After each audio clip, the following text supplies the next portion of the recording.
Olá pessoal, essa aqui é a videoaula sobre corpos rígidos, mais especificamente sobre binários. Então, começando pela definição, um binário é definido como duas forças paralelas que têm a mesma intensidade, mas direções opostas, e são separadas por uma distância perpendicular d, como mostra a figura. Como a força resultante é zero, o único efeito de um binário é produzir uma rotação ou tendência de rotação em uma direção específica. Por exemplo, imagine você dirigindo um carro com as duas mãos no volante. A mão esquerda quer fazer uma curva para a esquerda, na verdade. A mão esquerda empurra o volante para baixo, enquanto a direita empurra ele para cima, fazendo esse movimento de rotação para a esquerda. Falando agora um pouco sobre o momento produzido por um binário, ele é chamado de momento de um binário ou conjugado, e podemos determinar seu valor encontrando a soma dos momentos das duas forças que compõem o binário em relação a qualquer ponto arbitrário. Por exemplo, na figura, escolhemos o ponto O na origem e temos os vetores posições RA e RB em relação aos pontos A e B que estão nas linhas de ação das duas forças opostas, F menos F. Portanto, fazendo a soma desses momentos, a equação fica assim: RB, produto vetorial com menos F, mais RA, produto vetorial com F. Isolando esse sinal negativo de menos F, transferindo ele para RB, podemos colocar em evidência, então, a força F. E assim gera a primeira equação ali. Agora, pela figura também podemos deduzir que o vetor RA é igual a RB mais R. Né? RB mais R. Isolando, então, R, encontramos a segunda equação. R igual a RA menos RB. E substituindo 2 em 1, encontramos que o momento de um binário é igual ao produto vetorial do vetor distância entre as linhas de ação dessas duas forças com uma das forças, F, no caso.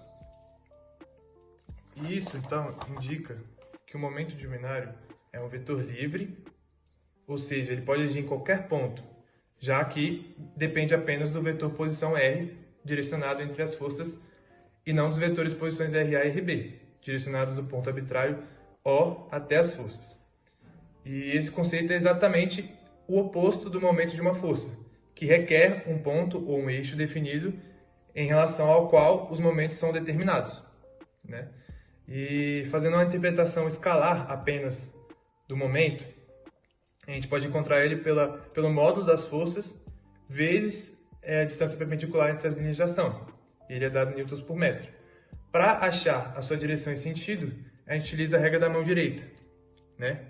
Nesse caso, as linhas de força estão apontando nesse sentido aqui, os dedos estão se curvando nesse sentido. Isso indica que o momento é para cima, como indicado na figura. Se pegarmos dois binários que produzem um momento com a mesma intensidade e direção, então esses dois binários são considerados equivalentes. Por exemplo, aqui temos dois binários, duas situações diferentes, em que eles são equivalentes, porque cada momento de binário possui uma intensidade que é igual a 10, né? São iguais. E cada um é direcionado para o plano da página, né? Fazendo a regra da mão direita, assim, o dedo polegar está para dentro. Mas no segundo caso, é possível observar que forças maiores são necessárias para criar o mesmo efeito de rotação, pois o ponto de aplicação das forças está mais próximo um do outro, estão mais próximos um do outro. E além disso, se a roda estivesse conectada ao eixo em um ponto que não o seu centro, a roda ainda giraria quando cada binário fosse aplicado, já que o binário de 10 é um vetor livre, né? Retomando aquele conceito que a gente acabou de ver. Se nos deparamos com a situação com mais que um momento de binário, sua resultante pode ser determinada pela adição vetorial. Nós vimos que momentos de binário são vetores livres, então podemos unir as suas duas origens em qualquer ponto arbitrário e encontrar o momento binário resultante. Nesse caso, MR é igual a M1 mais M2, pela lei do paralelogramo, então conseguimos achar. Porém, se mais de dois momentos de binário agem sobre o corpo, podemos generalizar esse conceito e escrever a resultante da seguinte forma: somatório de todos os produtos vetoriais dos vetores de posição com suas forças correspondentes, ou simplesmente somatório de todos os momentos. Aplicando-se os conceitos que vimos até aqui, Vamos resolver um exemplo.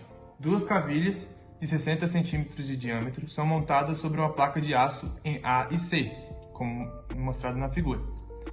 E duas barras são presas à placa em B e D. Uma corda é passada em torno das cavilhas, enquanto as barras exercem forças de 10 N sobre a placa. A. Determine o binário resultante, que atua sobre a placa quando T, tensão, é igual a 36 N.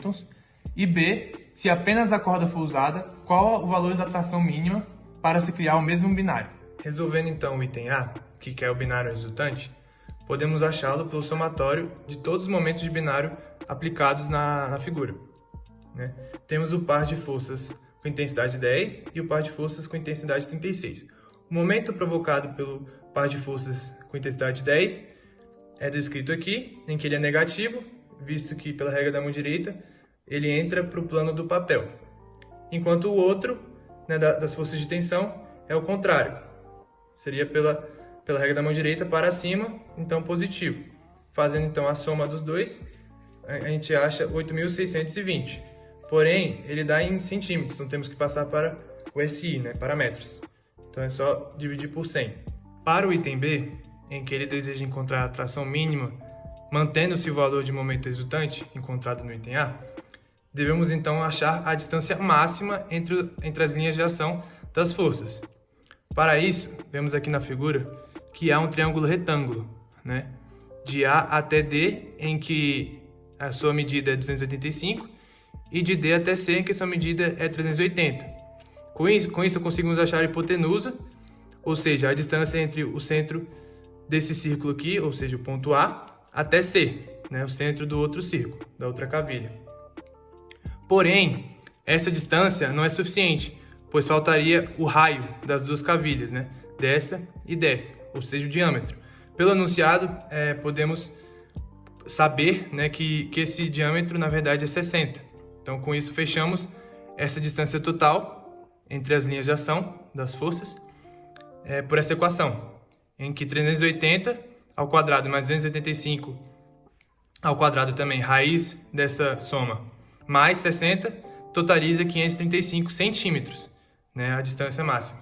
Porém, como na questão anterior, para se achar a tensão mínima, devemos passar para o SI, para metro. Então, dividimos por 100, achando 5,35. Com isso, fazemos essa fração, 86,2 por 5,35, e achamos a tensão mínima, com o valor de 16,1 newtons.